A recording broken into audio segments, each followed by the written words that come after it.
Pirmado na ni Pangulong Bongbong Marcos ang dalawang batas na tumitiyak sa karapatan ng mga Pilipino sa bahagi ng mga karagatang sakop ng ating teritoryo.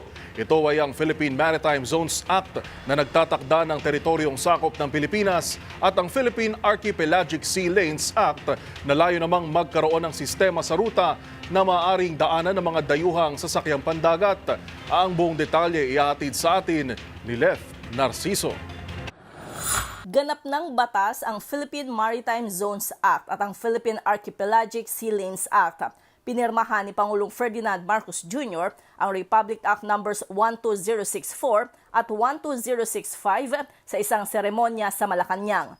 Ang Philippine Maritime Zones Act ang magtatakda ng partikular na bahagi ng teritoryo ng Pilipinas kasama na ang karagatang maituturing na bahagi pa rin ng bansa. Sa kanyang talumpati, binigyang diin ng Pangulo ang kahalagahan ng bagong batas para matiyak ang karapatan ng mga Pilipino sa bahagi ng mga karagatang sagana sa likas na yaman. Our people, especially our fisherfolk, should be able to pursue their livelihood free from uncertainty and harassment.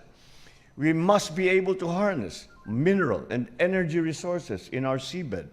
Ang Philippine Archipelagic Sea Lanes Act naman ay naglalayong magkaroon ng sistema ng sea lanes o ruta sa mga dagat ng Pilipinas na maaaring daanan ng madayuhang sasakyang pandagat. Ayon kay Pangulong Marcos, layo nitong magkaroon ng ligtas na ruta para sa mga dayuhang sasakyang pandagat at panghimpapawid nang hindi nakokompromiso ang pambansang seguridad.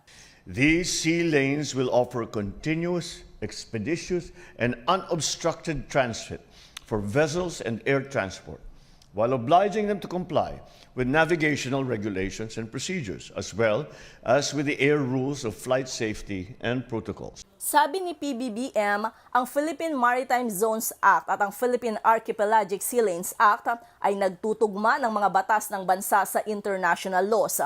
Pagpapakita rin anya ito ng pagiging responsableng miyembro ng international community at pagsusulong ng rules-based international order.